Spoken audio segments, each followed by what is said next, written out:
All right, here we go. Live from Chicago, it's Chris Sells His Soul.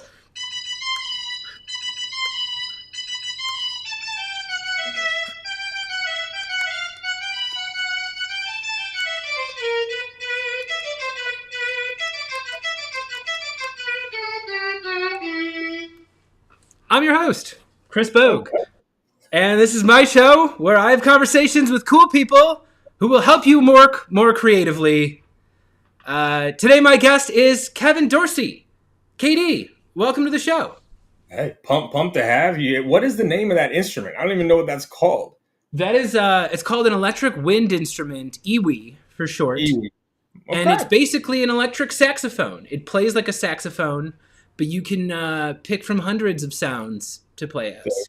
There. I was like, is that a clarinet? Is it a saxophone? Like, what is that thing? So that is awesome. Well done. Thank you. Awesome. Well, hello, everybody. Today's episode is called Build Your Process. We're talking to KD because specifically he has a lot of experience building processes, testing processes, holding teams accountable for processes, and he is here to answer all of our questions today. So if you are watching this live, maybe that's on LinkedIn, maybe that's on YouTube, maybe you're joining us on Zoom.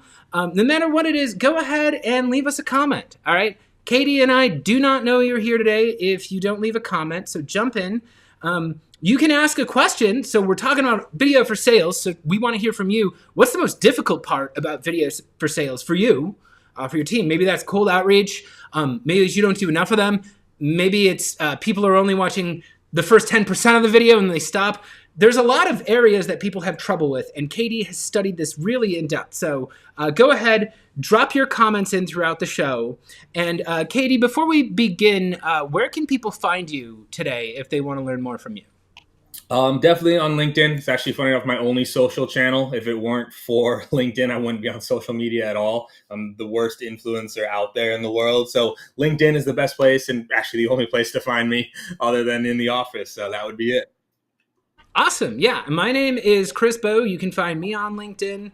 I do a lot of content about video, about how to get out there as the best version of yourself, and most importantly, how to make your videos shorter, because no matter how great it is, you can always make them shorter and tighter and better. So as we discussed, today's episode is called Build Your Process. We're going to be talking about personalized video here. And let's just start off. So Katie, you can start by like stepping back, even if you want, like big picture here. When did you start realizing you needed video as part of your standard outreach processes? Oh man, can I find my binder? 1 second. Hold on. So when I moved to Austin, I found one of my old sales binders, right? So shout out Sean Cal. I found one of my old sales binders, right? What does it say on the cover? Oh, so on the cover it says, "You're not paid top dollar to do the easy shit." This was a line from the CEO at the time, and it was just beautiful because it's true, right? You're not paid the big money for the easy stuff. You're actually paid big money for the hard things. That's actually what we get paid for. So in here, I'll just show people. I have like my goals. It's from 2013. 2013 is when this is from. And in here, I actually have all of my cadences. This is before Sales Live and Cadence. So I can actually show people this if we're watching. I'm going to break all this. This is 2013. And my week 3, step 1. I don't know if people can see this. Where is it? Okay. I see phone number in there. Step 1, custom video message via email. This was 2013 is when I started dabbling with video in my process. This was before the Vidyards of the world, before whatever else. And so from them, coming up on 9 years of leveraging video in my outreach processes, right? And that was back when I was just slanging it on my own. So that's when it started, man, is I've constantly been looking for ways to stand out, to make things easier. And funny enough, a lot of it was driven from, I hated cold calling. No one likes cold calling. Hated cold calling. I thought you liked that. Oh no, I just got really good at it because I hated it, right? Like I've got really good at it because I did not enjoy it, right? The better you get at something, the less you actually have to do. But then at the same time, I was constantly looking for, how do I stand out? That's why I got really good at email, really good at direct mail, really good at video, really good at stop-ins, like to do all the things. So I've been on video, man, for a minute now, Yeah. So why do I see so many sales leaders who say, one, that they don't sell to video people. The people they sell to aren't responsive to video. And the people who say, they say, I don't watch video. If an SDR sends me a video, I'm not going to watch it. So why would anyone bother watching a video that an SDR or an AE sends to them? Yeah. I mean, then apply the same logic to everything else, right? Well, only 95% of phone calls aren't answered. So I guess you should stop calling. And only 3% of emails are responded to. So I guess you should stop emailing. And like, if you apply that logic to everything else, you would also stop doing everything else. So to me, it's just bad logic, right? Like, I wouldn't watch a video. Well, one, you don't know that to be true, because also when I ping most executives, they get no videos sent to them. I do this in every session that I talk about. I say, if you're a VP or above, raise your hand. Raise their hand. I was like, how many videos do you get on a monthly basis? Most of the hands are a zero. Most of the hands are zero. So even this idea that they even get video is slim. But we'll talk about like how to do it in a way to actually get things watched. So I just think it's people being too short-sighted because it's something they're not comfortable with. And this is a big problem in sales anyways. Leaders lead with what they're comfortable with. So if they were big callers, they forced their team to be big callers. If they weren't good callers, then they get in like an email-only team.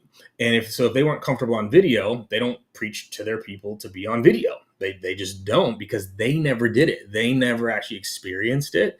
And so I think that's where that flaw comes from.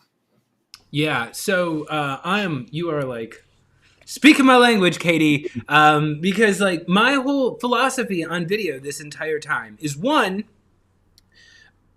video gives you storytelling gifts. There's so many tools for storytelling in video that you can't take advantage of elsewhere.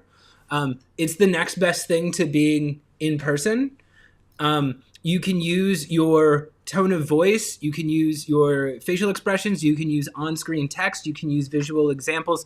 There's all sorts of things you can do to like elegantly construct a message that is short and strategic there. And yeah, I've kind of been very frustrated over these past couple of years because I'm like, look, you guys have a policy for cold calls. You guys have a policy for cold emails. You guys have a demo certification process, so they're not even allowed to do a demo unless they get approved by you. Then you get video, which is the most complicated art form. It's all sorts of moving parts to this. It's the most complicated one. You buy this expensive tech solution, and then you're like, well, this one, we'll just wing it. You know, we'll just let everybody go off in their own direction and do whatever. And maybe we'll figure out a process later. And I'm like, why would this be the only one that works better without a process? Like, well, you know what's fun? I'm going to throw a counterpoint actually at that. Okay. I think video is the simplest. You know how hard it is to teach someone how to cold call? You know how hard it is to teach someone how to write a good email? How hard it is to teach someone how to run a great demo? How hard it is to teach someone how to handle an objection with a straight? Like, that is so much harder than teaching someone how to look into the camera and for 90 seconds deliver a positive, invoking story that speaks to the person that they are talking to, right? This is actually easier. This is why at Patient Pop, video is actually what started the onboarding process. Because when they were sending 25, 30 videos out per day, guess what they were practicing 30, 40 times a day? Their pitch. The script. Over. To me, this is actually simpler. This is how you get people to speed faster.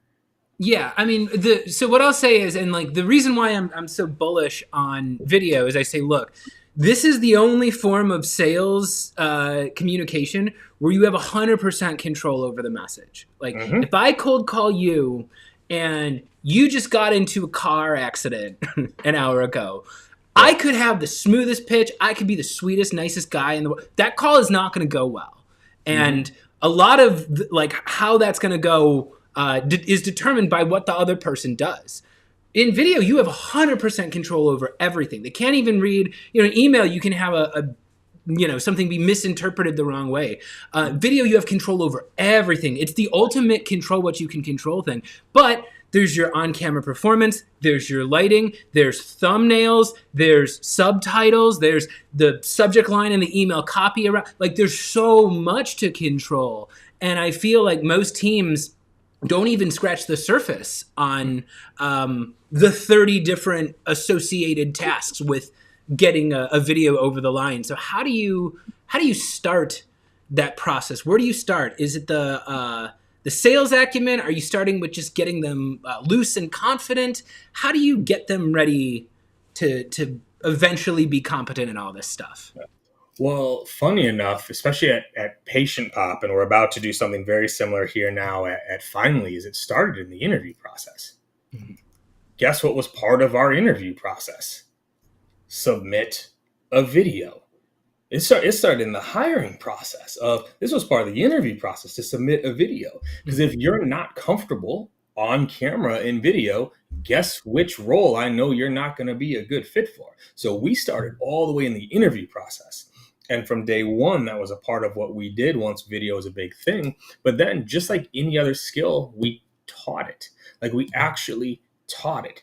Here's a good framework, right? So KPIC is what I teach for video framework. No, problem, impact, connect the dots, call to action, right? Actually call to agreement, but like no, problem, impact, connect the dots, call to that. That's our framework. So we have a framework. But call to agreement. I like the sound of that. I've never heard of that.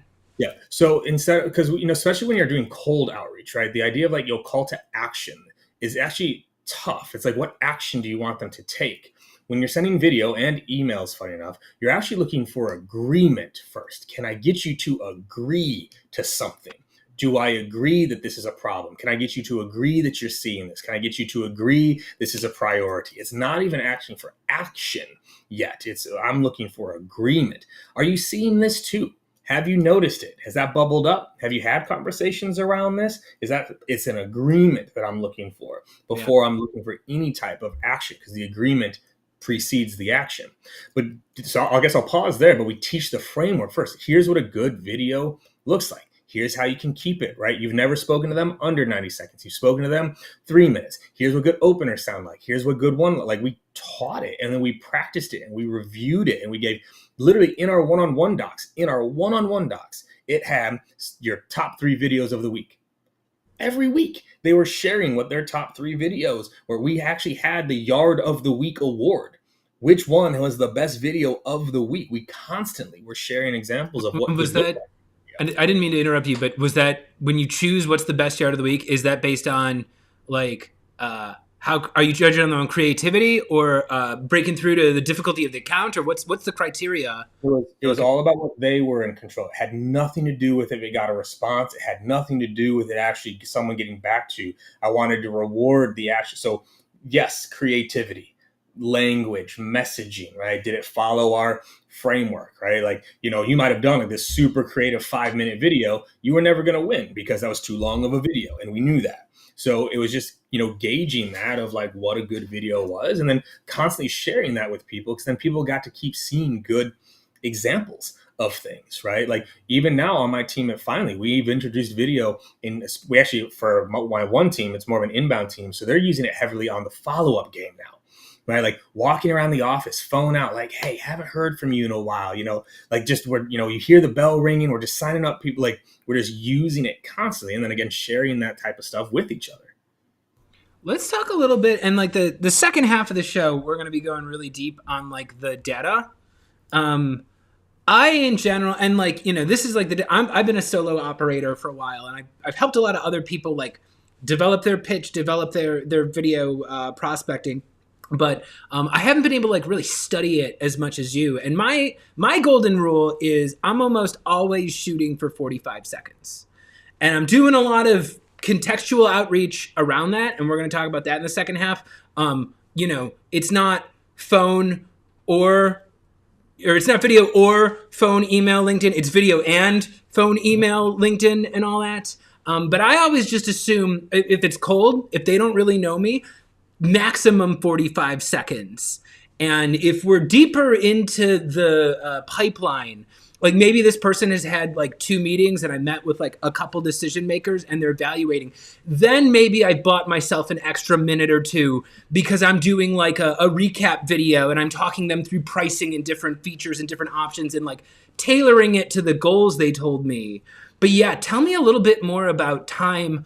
Have you seen any fluctuations or changes in what's the best amount of time? And is there any situation where a 3-minute video is actually more effective than a 45-second video?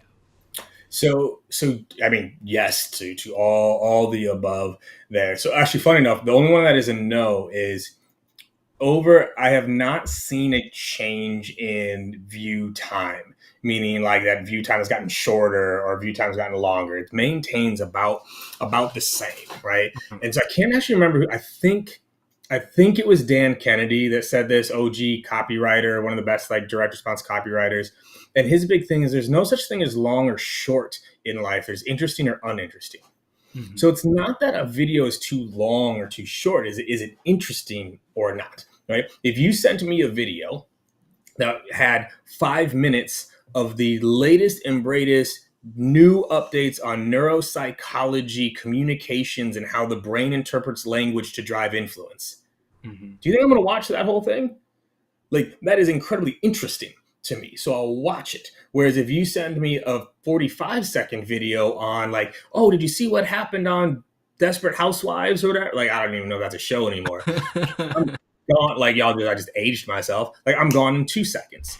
And so the key is like, how do you make an interesting video, first of all? But what we saw was past 90 seconds on a cold almost never got viewed, past 90. Almost never got viewed. But we did get really good at getting full 90-second viewage because of how we structured our videos. But on the longer end, what we actually found, a longer video did well if we provided timestamps. So if we said, you click on the video and you can see it's 3 minutes long. If we didn't have timestamps, no one would even watch the 3-minute video. When we started saying, hey, jump to 1 minute 17 if you just want to hear what we do, or jump to 2 minutes and 20, I'll show you a couple of people we work with around you, that got the video viewed. So the 3-minute ones needed timestamps to drive it. Otherwise, people wouldn't even watch the 3-minute video. They open it up and they see that long bar. They didn't even watch 30 seconds of it. Whereas a 90-second video would get clicked more. And then the drop-off point if we get you past 40 seconds, we got you to 90. If you didn't get past the 40, you weren't going to make it to the 90. So that was a big thing that we tracked very, very closely to figure out what that sweet spot was for videos. Mm-hmm. Interesting. This is interesting. So I want to go back to agreement a little bit, just because if you don't know my background at all, I've done a lot of improvisation. I've done a lot of like workshops on improv, and there's this whole idea of yes and I actually get into arguments with LinkedIn creators all the time because it's such an easy go-to for content where they're like, we'll just start a feud, like go make fun of something that's stupid, and they don't believe me when I tell them that in the improv world, you learn that agreement is funnier than disagreement. Mm-hmm. And you learn that a scene where people are arguing is a scene with no action. No action can occur until there is agreement, and then the scene can move forward. So I'm like, if you come in oftentimes with this challenger kind of approach, I know that's not exactly what the challenger is saying, but if you come in just trying to tell the prospect that they are wrong, there's so many internal feelings where it's like we want to defend ourselves when somebody attacks us. And if somebody's defending themselves against your point of view, again, that's not really going anywhere. But if you can find the thing that you both agree on, and I say that's, I talk about their goals or their values or an elephant in the room problem or some sort of event that you're both connected to. If you start with agreement, you're starting with something real. And once you agree on what's real, once you've developed a shared conception of reality, now you can move forward together. But I actually don't hear people talking about that concept of agreement. And like, where did you learn? Is that something you discovered on your own? Did you have a teacher that taught you that? Where are your ideas about agreement coming from? So I was like, right now we're in vertical. If this was zoomed out, y'all would see behind me, there's a few hundred books behind me. I've got a few hundred books on my Kindle, a few hundred books on my Audible. Like, I'm an avid just consumer of information and around psychology, communication, influence, buyer psychology, consumer psychology. So it's a blend of, I think, a lot of things. I want to say it started with the book called Science of Selling. I'm pretty sure this is where it came from, where it talks about, when people feel cornered, they push back, right? If you try to trap someone, their natural reaction is to push away, where actually you want them, the agreement is what you're trying to pull out of them. And funny enough, giving someone an out actually makes them more likely to agree because they don't feel trapped. So you'll hear a lot of optionality type language in our scripting. Like, is this something you're seeing over there right now, or do y'all have it completely smooth and running? Like, a lot of like optionality of like, hey, like, I'm not trapping you here. Maybe you do, maybe you don't. So I think it started with that. And then you start to realize, like, well, before I can get you to do something. So I'm a first principles thinker of like, well, what happens before that has to happen? If I want you to say yes to a meeting, what would I actually need you to get to say yes first? Well, in order to say yes to a meeting, I would need you to say, yes, there's a problem. Well, if I need you to say, yes, there's a problem, well, then what would I have to say in order to get you to say that? So my language starts to shift. Well, how do I get you to say the first thing? Too often, what sellers are hoping prospects will do is connect all the dots in their head. They sent me this about sending cold emails. I'm having a cold email problem. Yeah, I really don't have a way to track it. I suppose that actually is impacting my business. Yeah, maybe I'll reach out to them. And then they're putting the pressure on them to ask for whatever else versus like, hey, are you seeing this? Is this even something on your rate? It's an easier thing to get into. So that's where it really started to come from, is like, how do I make a smaller ask first? But what do I need to get you to agree to first? If I can get you to agree, this is a problem. If I can get you to agree, you don't have a way to do something. If I can get you to agree, if this would be interesting, now I can make an ask to actually take an action. Have you ever discovered anything about, I discovered in my own videos, giving them an out for the meeting improved my response rates, where I was like, the people I reached out to me. So for context, I don't send out video to technically cold people. People would not qualify them as cold because they've had some sort of interaction with me elsewhere, either in person or on LinkedIn, or they enjoyed my content, or they came to a live stream or something like that. But I would send videos, and I still do. And I'll be like, hey, KD, let me know if you're open to a conversation. I'll send you some times. Also, let me know if you're not interested in a conversation. That's totally fine. If this does not sound like something you'd ever want to talk about, let me know. I'll mark down that this isn't for you, and we can carry on as friends. Either way, thanks for watching. And it just feels like it's a lot easier for people to respond, and maybe they'll say like, oh, hey, thanks. You know what? I'm not looking for this now, but I appreciate it. And now we're talking, and now it opens the door for maybe a more relevant time in a couple months or something like that. Have you experimented with giving them an out to not respond to you? Or I'm just curious if that's a thing you've studied in your videos. Yeah, absolutely. It's one of the things I talk about a lot with videos. Even the no's are softer. They're softer no's, right? Yeah, less rage. It's way less rage. It's way less like, do you have a soul? How dare you? It's like, no, they're like, hey, I appreciate it, but now we're good. Even the no's are softer via Just video. Say thanks. Like, hey, I appreciate it. Clever video. We're not in the market right now. All right. Like, cool. Right. But even the no's are softer, even including, the video, and you follow up via phone. Even the phone responses to someone that got your video are softer. They're like, hey, actually, you know what? I saw it. Appreciate it. We're just not, versus like, wow, how'd you get my number? Blah, blah, blah, blah, blah. Like, it just changes the whole dynamic of the conversation. Yeah, well, that's my. I have this belief that in sales, your job is not to sell everybody all the time. Your job is to open the door and keep it open. And that's actually a thing I'm bringing you on here because you actually have the numbers, and we're about to jump into that in the second half of the show. But my thing is I use the video because even if it's not no, and I'm slamming the door shut, do not call this, never talk to me again. It's, no, I really appreciate it, and thanks, and I actually took a look at this. I'm not interested because X, Y, and Z, maybe if things change in the future. And now the door is open. And I always say that step when you're like, what needs to happen first? I'm like, before you can get a meeting, before you can get an executive to give their time, you need to change them from a person who is closed to you to a person who is open to you. And if they are closed to you, if they have their fists up, and they're actively keeping you out, you need to transform them to a person who's not defending themselves from you before you can ever even dream of asking for their time, because they're just not going to give that. Speaking of time, KD, I think it's time for Gimme Gimme. You want to do Gimme Gimme?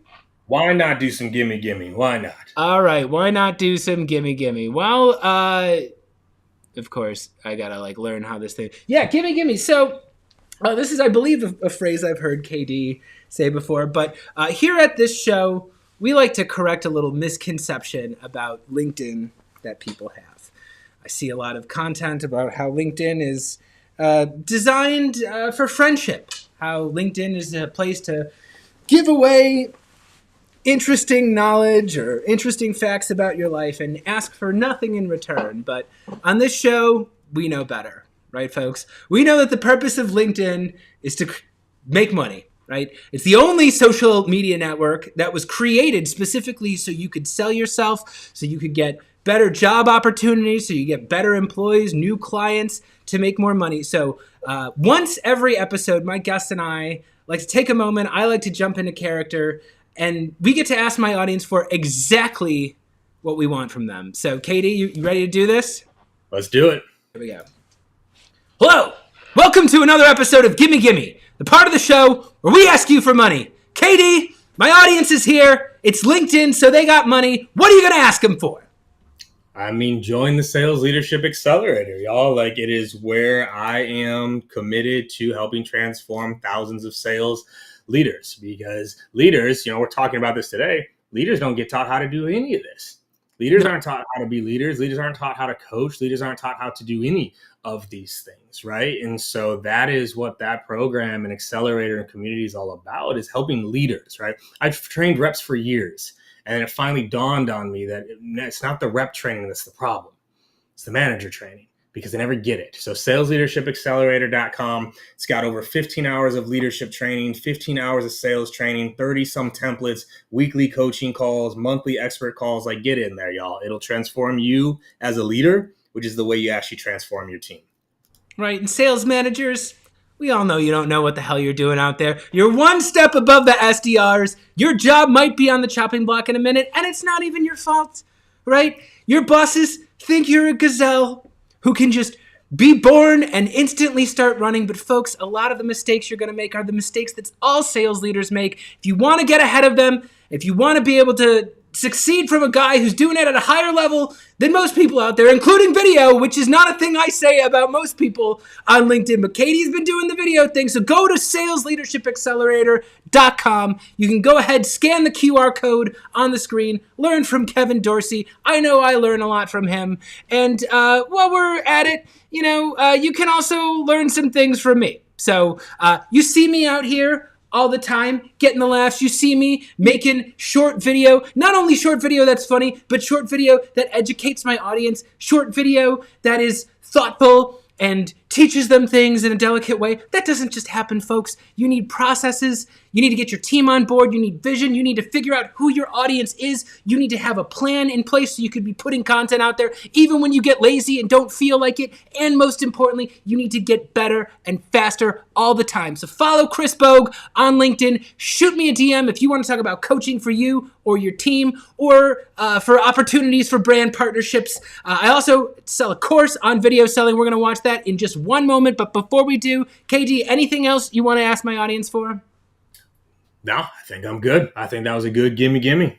Excellent. Well, this has been Gimme Gimme. Iggy, roll the tape. Hello? Is this Mr. Sherber? It sure is. What can I help you with, brother? Hello. You were not expecting this call. Do you have 17 seconds to Hang learn on a about second. mercifully short... Is this a cold call? I don't know. You. Never call this number again. Oh no! Another unsuccessful cold call. You probably don't have time to fuck off. I got a quota to hit. Are you spending hours every week cold calling and cold emailing but not seeing results? There's gotta be a better way. Introducing the complete guide to selling on video. Whether you're new to sales or a President's Club member, this fast and fun course will teach you to efficiently create short, customized videos that get results. The complete guide to selling on video is not sold in stores. Visit chrisbogue.io and use promo code GIMMEGIMME to take $50 off while supplies last. Don't delay. Get noticed today.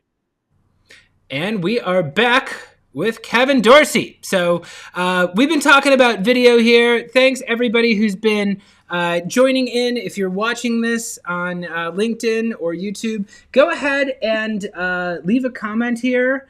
Somebody asked a question, but it just disappeared here. It was about marketing. So jump in there. I'm going to be checking the stream here on another computer. But first, I want to talk specifically about data because, again, I have actually surveyed my network on multiple occasions.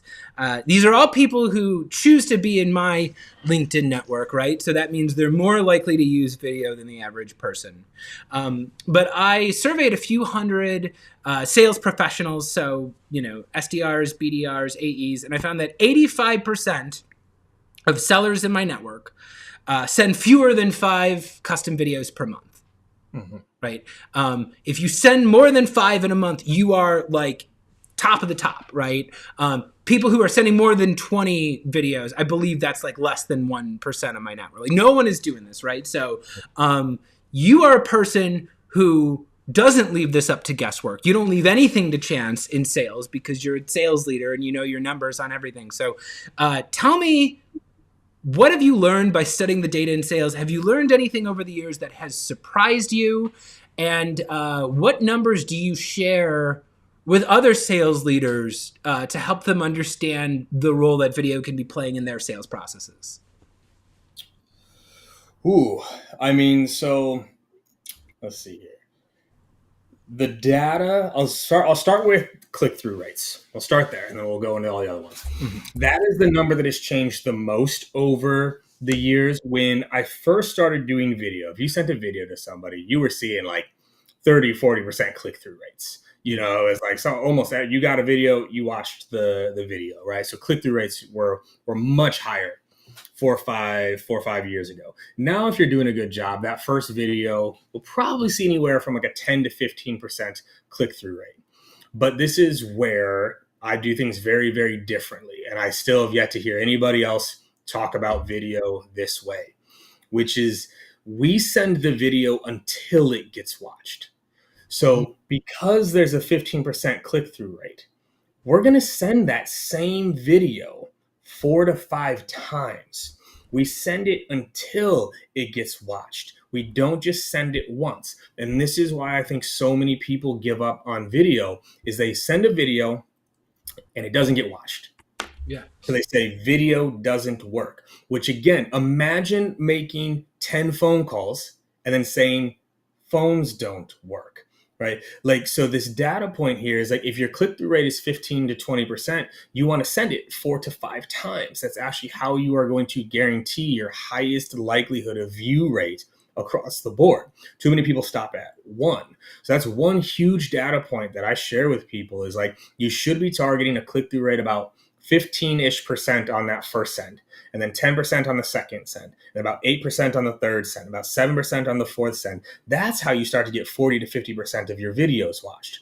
So sellers and like leaders, I want you to think about if your team sent out 100 videos a month, just 100, and 50 of them got watched, do you think you might book a few more meetings per month if 50 of those videos got watched and you were calling all the clickers, which is also something that is incredibly important here. Our highest converting outbound channel is click to call. Mm-hmm. Send the videos, you're calling the people that watched. This is the other data point that I'll share with people that gets people fully thrown off. Video emails have horrible response rates on purpose. The point of a video email is not a response. The point of a video email or a video is to get the view. That's the point. This is also where people, I almost cussed, F up on video, is they send the video, it gets watched, and then they do this, Chris. Okay, they watched it. When's the response coming? And then they don't get a response. I am not only am I not asking for a response in the video, right? Call to agreement. I'm not asking for a response in the email either. I'm only selling the click. It's on me to follow up with you when you watched that video. So do not expect a high response rate on your videos. You want a high view rate on your videos. And then you are following up with the people that viewed your video. So I'll pause there on those data points. But those are the first big ones I call out that I think throw people off, is they say video doesn't work because no one watched it, or video doesn't work because they didn't respond. That's not the point of the video. The video is to get watched. It's on us to respond to the viewer. So I'll pause there. Yeah, that's a good place to pause on, because this is a principle that I think works outside of your SDR cold outreach processes too. I've been talking to a lot of video. So I coach video prospecting again, because it's not a thing teams know how to do yet, but I also do a lot of content coaching. And there's a lot of LinkedIn content creators who are big on, they know how to get views. They go out there and they make a post and they get a big showing from it. And then if the algorithm changes, all of a sudden it throws them into chaos. And I tell them, it's like, hey, like content creation is different from sales, and even if you get a huge audience of people seeing you, there has to be this other step afterwards where you make a connection with them before anything happens. And yeah, it's actually interesting that you're talking about how like you keep going until they see it. Because that's my, like when I work with my private clients too, where they're like, well, what if it goes to spam? I'm like, then you call them and you say, Kevin, I just sent you a video, but I think it might have gone to spam. You got a second now? I wanted to reach out with you because like whatever your in is, I'm like, but it doesn't matter if it goes to their spam, because you need to get them to see it. Like that's the thing. You don't need to sell them. Like it doesn't matter if they don't close or whatever, but if they don't see it, if they don't even know that you sent it, it's like you didn't even do the work. So like what it's not about like, are your videos going to convert immediately? It's like, what is the next step if someone does watch the video and goes, and you're thinking, and it's like, I tell them like, look for who watched the video more than once, especially like if you see all of a sudden one of your videos has like 7, 8, 9 views, I'm like, that means they probably shared it in Slack, or you're on a shared email thread or something, and you're in here. You went from their inbox to inside of their brain, but you got to jump to that next step. It's like, okay, what if they walked into your living room right now? What would you ask them for next? What would the next step be going? So I guess I'll take a step back here, unless you feel free to jump in wherever you want. But I'm curious if you have any other techniques in terms of like your subject lines, your email copy. If the goal is just to get them to watch, what kinds of things are best practices on Kevin Dorsey's team to push them towards that watch when they get the video? So we call it STC. Sell the click. Sell the click. So again, if you think about an email with a video in it or a LinkedIn message with a video in it, your messaging is selling the video. So again, first principles. What do I need to convince you to do? I need to convince you to watch the video. So all the language in the email is selling why they should watch the video. Too often sellers write emails where it's like sales copy, a video, and then at the end it's like a call to action. Let me know if you have time to talk. None of that. Every single sentence needs to be geared towards getting them to watch the video. Hey, Chris, I was researching your website and I came across something interesting on a blog article from your CEO. I recorded a quick video about what I saw there and how I think it may apply to something that we could help you with. Give that a watch. It's 42 seconds long. I promise you it'll be worth it, right? Watch it on 2x speed. You'll get it done in 20 seconds, but give it a quick watch, KD. That every CTA in that email was watch this, watch this, watch this. Watch this. Here's why you should watch it. Here's what's in this video. Where too often sellers think the video itself, the thumbnail itself, is going to be enough to drive the click. You have to give them a reason. So you have to sell. Why should they? Like truthfully, sellers, you send a video. Why should they watch it? What's in there that is worth their time at all? That's one of the biggest things that we focus on. If we're seeing videos not getting watched, more often that's because the copy is poor. We're not selling the video. We're trying to sell something else in the email, and then it doesn't actually work. We're trying to sell something else in the message. Sell the click. That is all you were doing. Click here, watch this. It'll be worth it. I don't know if y'all caught it. There were 4 directions in that email to watch that video. That is what we are trying to push on. So my next question is about, let me just pull up the question here. So, actually, no, I'm going to do this one first. So, I tell people, and like actually my clients, this is something that clients get angry at me about, is they come to me for the video coaching and we talk a little bit about their sales processes and stuff. And they're like, let's film the video. And I'm like, you're not ready yet. We're not ready to do the video. There's other things you need to do first. And they're kind of disappointed where I'm like, hey, video isn't magic. You know, the fact that you made the video is not a guarantee that anybody's going to watch it. And we're going to talk about context. And like, if you don't have context, if you're not relevant to them, there's no reason for them to watch the video, you know? So oftentimes we got to step back. But it's also this interesting thing where I use video in every stage of sales, right? So cold outreach, I do it for quotes. I do it for meeting recaps. I do it for referral asks. I do it for customer success.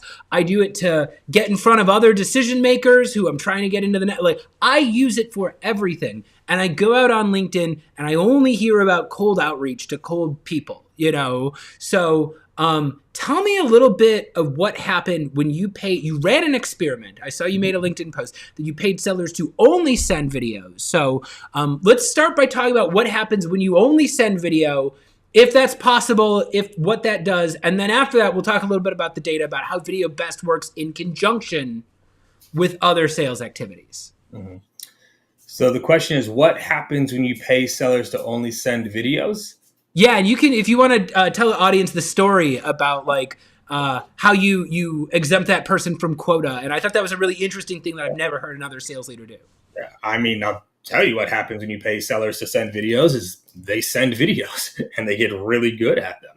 So I will often do like tester reps where I will have an idea and I want to make sure I can remove every variable that could negatively impact that test to see if the test works. And too often comp is a variable where if a seller, you want them to try something new, but they're trying to hit quota.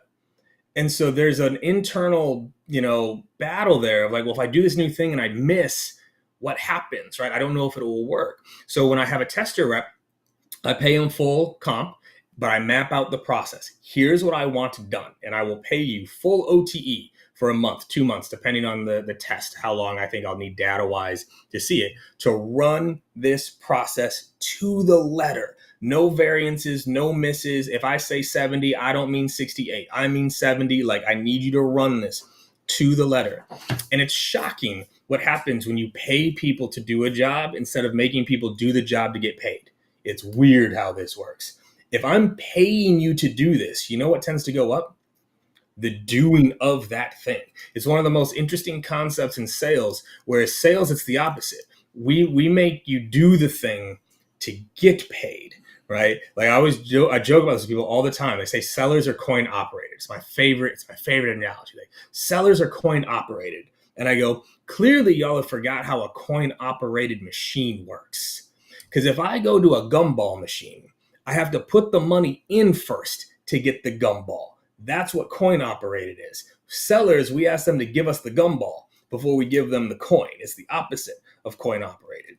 So the point here is I pay them to do it and they do it, first of all. Second, they do it very, very well because that pressure is not there. They execute against it. And then it led to massive results. I didn't just test it. I had video only reps. It didn't stop at the tester. I had video only reps. That's all they did. 30 to 40 new videos out every single day. And then I had other SDRs calling behind it. that's how I squeezed the most juice out of the video. Is I had people that were really good on video, so that's all they did, and then I had other SDRs calling behind it. We had clickers cadences. Someone clicked, they got moved into a new cadence because like we had the whole system built out, man. But that's how I did it. That's how I did it. Awesome. I feel so vindicated because I have this video. What I tell people is I'm like, look, because they're like, people will say, well, maybe your team can do that. Maybe you can do that, Chris. You were a performer or whatever, but my team's different. And what I tell them and what I learned doing this, so I told you earlier where I surveyed a few hundred sales professionals. Mm-hmm. And what that taught me is that almost every single team has what I call the video star. Mm-hmm. And this is often a person who is not trained to do video. They just happen to be good at it. And almost every single team, I was like, hey, no, there's no process. No, we got, SendSpark and we're just kind of screwing around with it, but whatever. But Amanda does SendSpark nonstop and she crushes it. There's one person on the team who's really, really good at it. And I'm like, I don't need every single one of your reps on video, but that video star on your team might be much better on video than they are on the phones because this is a generation of people that grew up on YouTube. It's very casual for them. It's, I would say, sales leaders, if you're 40, 50, 60 years old and you're a sales leader, you grew up wanting to talk on the phone. You would fight with your brothers and sisters for who got to be on the phone because that was your world. That was how you interacted with friends. Kids today are not like that. Young people who are graduating college never had that experience. They're better on video than I am. So why not put them out there? And the answer is they don't know what to ask of them. They don't have the process. They don't have the magic words. They don't have the cadences like they do for phone and email. And yeah, whenever that number starts going down and all of a sudden you're not going to hit your revenue target, everybody goes back to what is familiar. Mm-hmm. And what is familiar is cold calls. And they say this video thing, there's no time for that. Go do it on the nights and weekends. Go to work early or stay late and do it. And yeah, if you don't make the time for it, it doesn't happen. If you don't plan for when it's going to happen, it doesn't happen. We blocked it. Like we quite literally had something called Vidyard Friday. Yeah. Vidyard Friday. Like we started the day with a call blitz or two, and then it was literally videos the rest of the day. That was just what we did across the board on the team. Vidyard Fridays. That's what we did. Like you got 30 of those done on Friday. Guess what? They were all triggered to send out Sunday night, Monday morning. You came into the week with 30 to 40 videos already out. Those were your calls on Monday and Tuesday, and then your step 2s and step 3s were all going out. You just block the time because also too, and again, that's why training is important. And like where it comes down to is like, how long it takes to record a 90-second video? 90 seconds, if that's all you do, right? Like, so this idea that it takes too much time was not real. Record it. Our phrase was end it and send it. End it and send it. 90. You mumbled, you stumbled. Whoops, doesn't matter. End it, send it. Move to the next one. End it, send it. Move to the next one. You had your list ready to go. Here's what I'm doing my video for. Record the video, end it, send it. Record the video, end it, send it. And that was it. It's fast if you let it be fast, because more often than not too, if you're doing this right, you're recording something you're already doing. Oftentimes that is the research. If we're on the prospecting side, record yourself doing the research.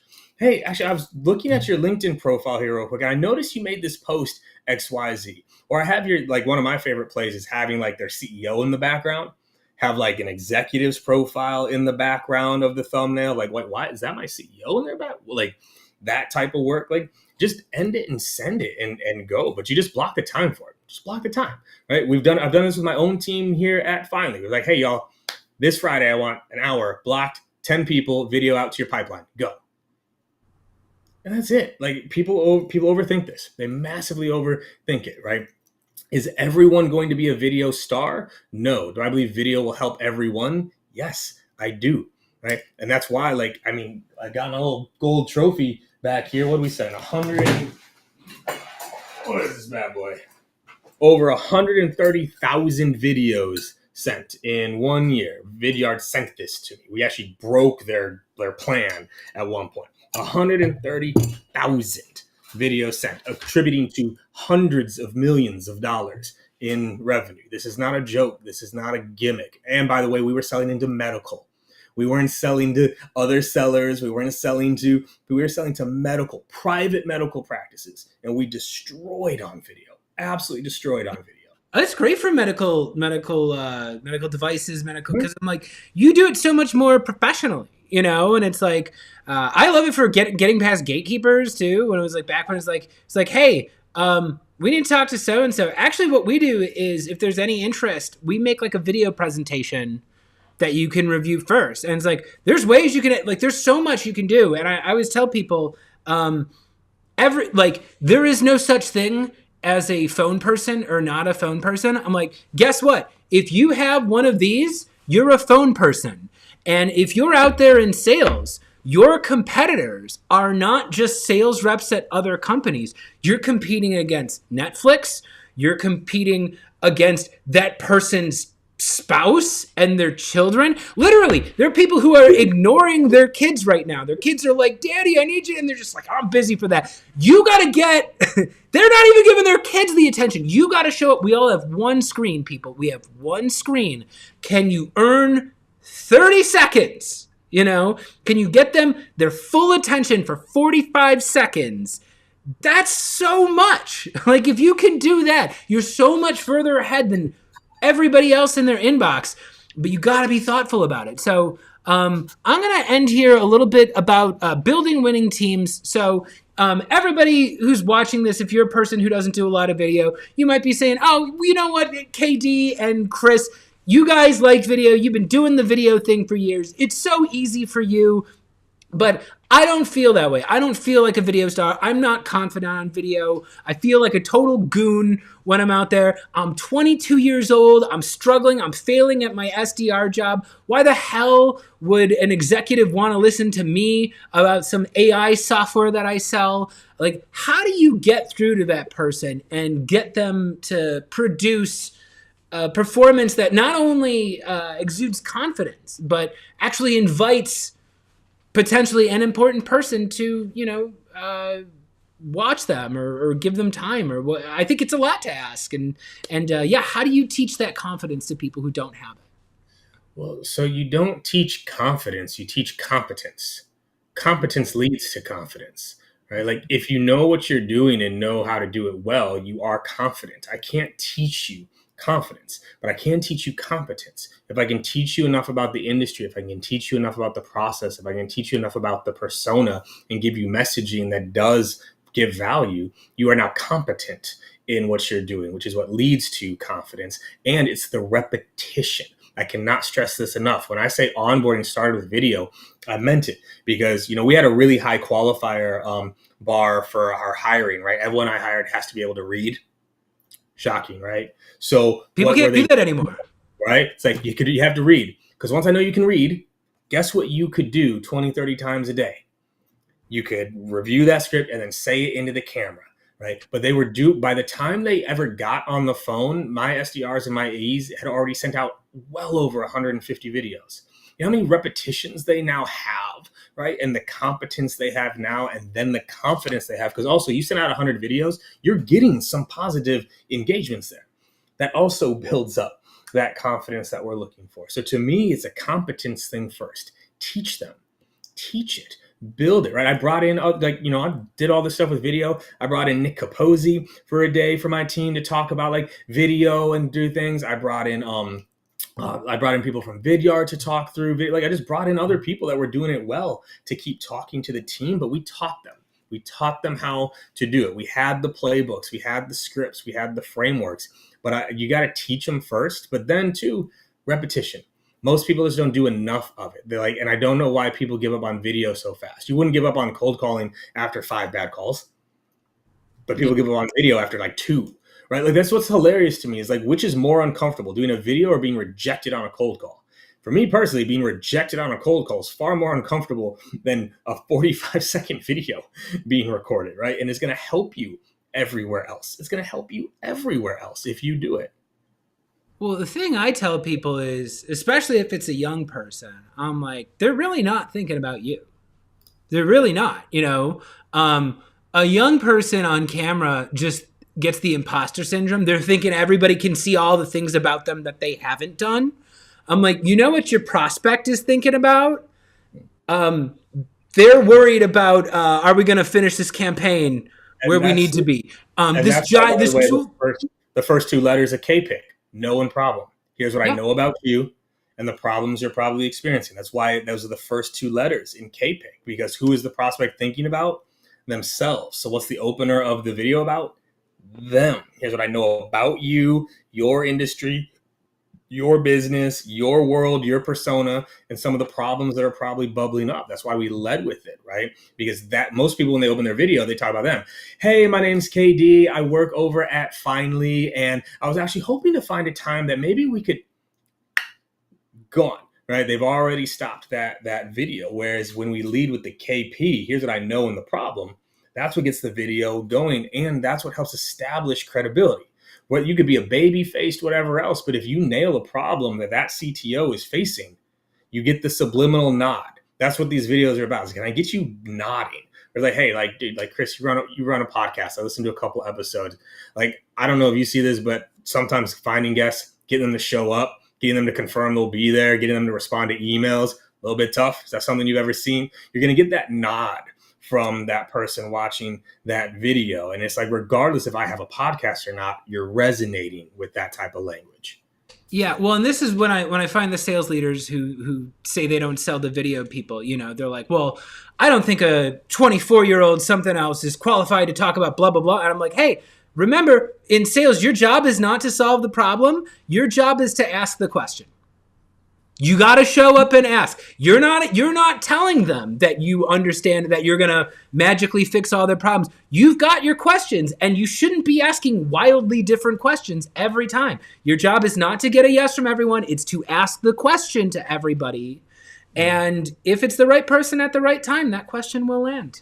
And that's why not I don't like the logic doesn't make sense though, right? It's like, oh, they can't do it on video, but you think they're going to do it over the phone? Oh, they're worse on the phone.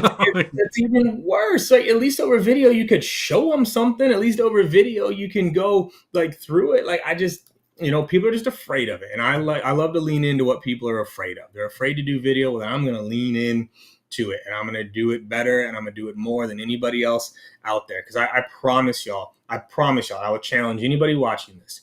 You send 100 videos a month, 25, that's 25 a week. That's 5 a day. It's 5 a day. You send 100 videos a month for 3 months straight, and you tell me you did not double your pipeline. I challenge you. I challenge you to do it. Like, people, the fact that 85% of your people don't even send 5 or more videos per month. I send more than 5 videos per month.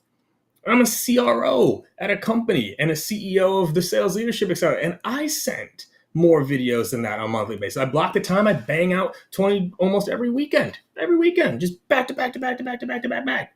Bang, send. Like, y'all, it'll change your whole process if you are willing to commit to it. I promise you. Your language will be better, your conversations will be better, your scripting will be better, your results will be better. I can promise it. But 13 doesn't count. 13 videos doesn't even count. Yeah, no, and we'll end it on this note here. Katie, I could talk to you all day. I know we're at our time, so I'm going to close it out here. I'm going to throw up a link to the Sales Leadership Accelerator on there, and I will say we've done a lot of harping on salespeople who don't embrace video. You know, it's the greatest feeling on earth is when you introduce somebody to video, and after a couple they realize, I'm good at this. Like, this work, I'm good at this. I got my angle. And it looks good, and it looks sharp, and I found a script that works, and I can do this. And there is the reason why I've been doing this for years now is that moment when someone turns and realizes that they are good at this. It's nothing better. Nothing better. So one last time, Sales Leadership Accelerator. Katie, thank you very much for joining us. Hell yeah. Appreciate it, y'all. Deuces. Yes. Happy Friday, everybody. Take care.